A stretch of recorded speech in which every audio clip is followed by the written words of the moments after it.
Good afternoon students. Subjects है हमारा growing up as a learner यानी कि अधिगमकर्ता का विकास। और आज का हमारा टॉपिक है एजुकेशन साइकोलॉजी यानी कि शिक्षा मनोविज्ञान। शिक्षा मनोविज्ञान दो शब्दों से मिलकर बना होता है, शिक्षा तथा मनोविज्ञान। शिक्षा मनोविज्ञान का जो शाब्दिक अर्थ होता है वो होता है शिक्षा से संबंधित मनोविज्ञान। यानी कि जो शिक्षा का संबंध होता है वो मानव व्यवहार के परिवर्तन से होता है, और जो मनोविज्ञान का संबंध होता है वो होता है व्यवहार के अध्ययन से यानी कि स्टडी ऑफ बिहेवियर। जैसे कि आप देखें शिक्षा का जो मतलब है वो है व्यवहार का परिमार्जन यानी कि व्यवहार में परिवर्तन लाना, और मनोविज्ञान का जो मीन्स है वो है स्टडी ऑफ बिहेवियर यानी कि व्यवहार का अध्ययन करना। क्योंकि व्यवहार के परिवर्तन के लिए या व्यवहार में परिवर्तन लाने के लिए व्यवहार का अध्ययन करना, मानव व्यवहार के परिवर्तन के लिए हमें मानव के व्यवहार का अध्ययन करना जरूरी होता है। उसके बिना हम मानव के व्यवहार में परिवर्तन नहीं कर सकते, और वो किसके द्वारा संभव है? साइकोलॉजी के द्वारा, मनोविज्ञान के द्वारा। अब जैसे अरस्तु ने कहा है कि अरस्तु द्वारा जो शिक्षा की पद्धति बताई है कि शिक्षा किस प्रकार से होनी चाहिए, अरस्तु जी ने कहा है, उन्होंने कहा है कि जो है एजुकेशन जो है वो डिफरेंट होनी चाहिए, अलग अलग होनी चाहिए। दूसरा उन्होंने कहा है कि जो विधियां हैं, हमारे टेक्निक्स हैं, जो मेथड्स हैं, वो डिफरेंट होने चाहिए। तीसरा उन्होंने कहा है कि स्वतंत्र एवं मुक्त शिक्षा होनी चाहिए, यानी कि जो शिक्षा है वो अलग अलग होनी चाहिए, अलग अलग प्रकार की शिक्षा सबके लिए होनी चाहिए। एक जैसी शिक्षा हम सभी बच्चों को नहीं दे सकते हैं। दूसरा उन्होंने कहा है कि एक ही विधि के द्वारा या एक ही टेक्निक्स के द्वारा, एक मेथड के द्वारा हम हर तरह की शिक्षा नहीं दे सकते हैं, डिफरेंट टेक्निक्स हमें यूज करनी पड़ती हैं। तीसरा उन्होंने कहा है कि स्वतंत्र एवं मुक्त शिक्षा होनी चाहिए, बच्चों को अपने इंटरेस्ट के अकॉर्डिंग हमें शिक्षा देनी चाहिए। जिस फील्ड में या जिस तरह की शिक्षा लेने में उनका इंटरेस्ट है उस तरह की शिक्षा हमें बच्चों को देनी चाहिए। एग्जाम्पल अगर हम दें कि अगर किसी बच्चे को डॉक्टर बनना है और हम उसके ऊपर ये थोपते रहें कि आपको एक टीचर ही बनना है और टीचिंग वाली ही एजुकेशन आपको लेनी है, तो दैट इज रॉन्ग। हमें क्या कहना चाहिए कि जिस तरह बच्चे का इंटरेस्ट है उसके पेरेंट्स को भी और सभी को उसकी तरफ बढ़ावा देना चाहिए जिस तरफ उसका इंटरेस्ट है। क्योंकि जिस तरफ उसका इंटरेस्ट है, जितनी अच्छी सक्सेस वो वहां ले लेगा उतनी अच्छी सक्सेस वो किसी और फील्ड में नहीं ले सकता है। ये सब किसके द्वारा होता है? मनोविज्ञान के द्वारा। क्योंकि शिक्षा की पद्धति पर मनोविज्ञान के नियमों का और सिद्धांतों का प्रभाव पड़ता है। क्योंकि हम बच्चे की रुचि का, बच्चे की एजुकेशन का या बच्चे के बारे में हम कब पता लगा सकते हैं? जब हम उसके व्यवहार का अध्ययन करेंगे। और उसके व्यवहार का अध्ययन हम कैसे करेंगे? मनोविज्ञान के द्वारा।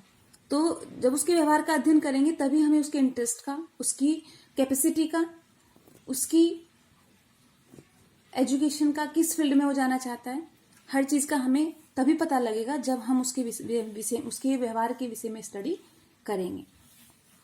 नेक्स्ट आता है हमारा शिक्षा मनोविज्ञान के उद्देश्य, ऑब्जेक्टिव ऑफ एजुकेशन साइकोलॉजी। क्या होने चाहिए हमारे ऑब्जेक्टिव एजुकेशन साइकोलॉजी की, वो हमने बताया है यहाँ पर। सबसे पहला होना चाहिए स्टडी ऑफ इंडिविजुअल डिफरेंस यानी कि व्यक्तिगत विभिन्नताओं का अध्ययन।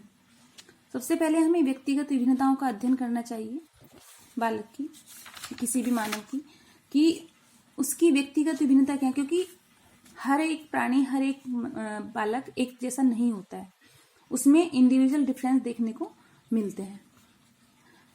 उनके इंटरेस्ट में भी, उनकी क्षमता में भी, उनकी इंटेलिजेंसी में भी हर तरह के डिफरेंस देखने को मिलते हैं, इंडिविजुअल डिफरेंस होते हैं। हर कोई व्यक्ति एक जैसा नहीं हो सकता। तो शिक्षा मनोविज्ञान का जो मुख्य उद्देश्य होता है वो शिक्षा के उद्देश्यों की प्राप्ति में सहायता करना होता है। कि जो शिक्षा के उद्देश्य हमने बनाए हैं, जिस उद्देश्य को लेकर हम शिक्षा प्राप्त करने आए हैं, उनको हम पूरा कर सकें, उनको हम प्राप्त कर सकें। वो किसके द्वारा संभव है? शिक्षा मनोविज्ञान के द्वारा।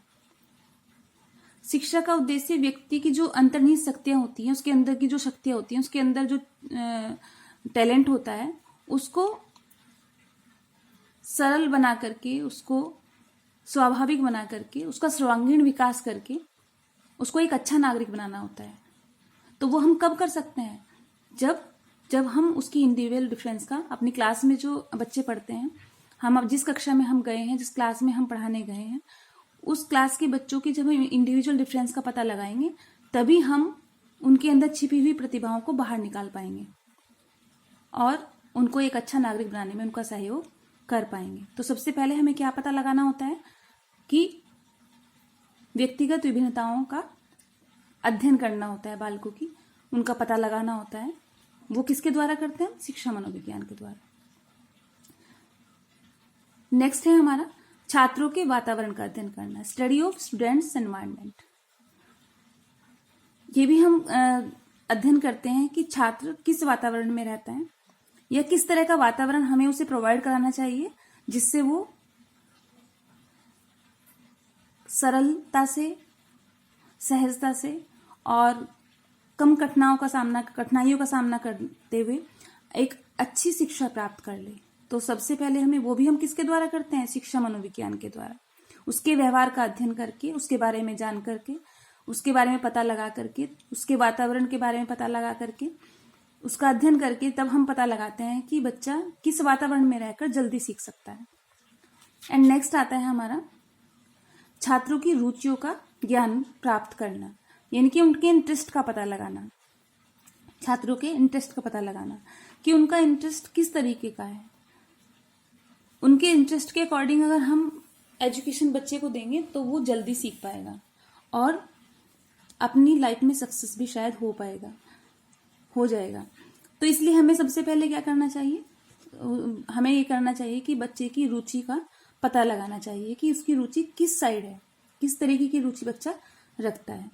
नेक्स्ट आता है हमारा छात्रों की एबिलिटी का, योग्यताओं का, क्षमताओं का, कैपेसिटी का और सामर्थ्य का ज्ञान प्रदान करना। जो छात्र होते हैं उनकी योग्यताओं के अनुसार, उनकी क्षमताओं के अनुसार, क्योंकि अभी हमने बताया है फर्स्ट पॉइंट में कि व्यक्तिगत विभिन्नताएं पाई जाती हैं सब बालकों के अंदर, तो उनकी योग्यताओं में भी, उनकी क्षमताओं में भी, उनकी सामर्थ्य में भी इंडिविजुअल डिफरेंस देखने को मिलेगा, व्यक्तिगत विभिन्नताएं देखने को मिलेंगी। अगर हमारी क्लास में 40 बच्चे हैं तो उसमें से 10 बच्चे बहुत जल्दी सीख जाते हैं जो हम पढ़ा रहे होते हैं क्लास में, जो बता रहे होते हैं, और 10 बच्चे बहुत देर से सीखते हैं, और 10 बच्चे एवरेज होते हैं कि वो सही से सीख लेते हैं। तो उनकी योग्यताओं को ध्यान में रखते हुए, उनकी क्षमताओं को ध्यान में रखते हुए हमें बच्चों को ज्ञान प्रदान करना है। हम उन 10 अपर बच्चों को लेकर भी नहीं क्लास में पढ़ा सकते हैं जो बहुत जल्दी सीख जाते हैं। क्यों? क्योंकि इनसे दूसरे बच्चों को नुकसान होगा। और जो लोअर बच्चे होते हैं जो बहुत देर से सीखते हैं, उनको ध्यान में रखते हुए भी हम बच्चों को नहीं पढ़ा सकते हैं, क्योंकि फिर भी दूसरे बच्चों का नुकसान होगा। तो हमें एक एवरेज लेकर के हमें उनकी सभी की योग्यताओं को, क्षमताओं को ध्यान में रख करके बच्चों को क्लास में ज्ञान प्रदान करना पड़ता है। तो वो भी हम किसके द्वारा कर सकते हैं? एक शिक्षक भी किसके द्वारा कर सकता है? शिक्षा मनोविज्ञान के द्वारा। अगर शिक्षा मनोविज्ञान का ज्ञान टीचर को होगा, शिक्षक को होगा, तो ही वो इन सब चीज़ों का पता लगा सकता है और अपने बच्चों को अच्छी शिक्षा दे सकता है। नेक्स्ट एंड लास्ट आता है हमारा सीखने की प्रक्रिया का अध्ययन करना, यानी कि प्रोसेस ऑफ लर्निंग। कि जो सीखने की प्रक्रिया होती है उसका भी हमें अध्ययन करना पड़ता है अपने बच्चों की, कि वो जब हम क्लास में जाते हैं पढ़ाने के लिए अपने टॉपिक को लेकर के, तो हमें पता लगाना पड़ता है कि जो सीखने की प्रक्रिया है वो किस तरीके की है, बच्चा इस टॉपिक को किस तरीके से जल्दी सीख सकता है, उनकी जो सीखने की प्रोसेस है वो किस टाइप की है। तो हमें वो भी किसके द्वारा पता लगाना पड़ता है? शिक्षा मनोविज्ञान के द्वारा। तो हमें जो सीखने की प्रक्रिया है उसकी भी स्टडी हमें करनी पड़ती है पहले, कि हमें किस तरीके से सीखना चाहिए। कोई टॉपिक हमारा इस तरीके से का होता है कि हम खड़े होकर के अगर बच्चों को समझाएं तो बच्चा उसी तरीके से सीख जाता है, लेकिन कुछ टॉपिक ऐसे भी होते हैं जिनको हमें ब्लैक बोर्ड पर समझाना पड़ता है, और कुछ टॉपिक ऐसे भी होते हैं कि ब्लैक बोर्ड से भी अगर सही से हमें लगता है कि हमारा टॉपिक इस तरीके का है कि हम ब्लैक बोर्ड पे भी सही तरीके से इस टॉपिक को नहीं समझा सकते, तो उसके लिए हम क्लास में मॉडल लेकर आते हैं, चार्ट पे उस तरीके की पिक्चर्स या उस तरीके का डायग्राम्स या उस तरीके की चीज़ें बनाकर लाते हैं, लिख करके लाते हैं कि बच्चा उससे जल्दी सीख जाता है। तो हमें इस तरीके की प्रोसेस अपनानी चाहिए लर्निंग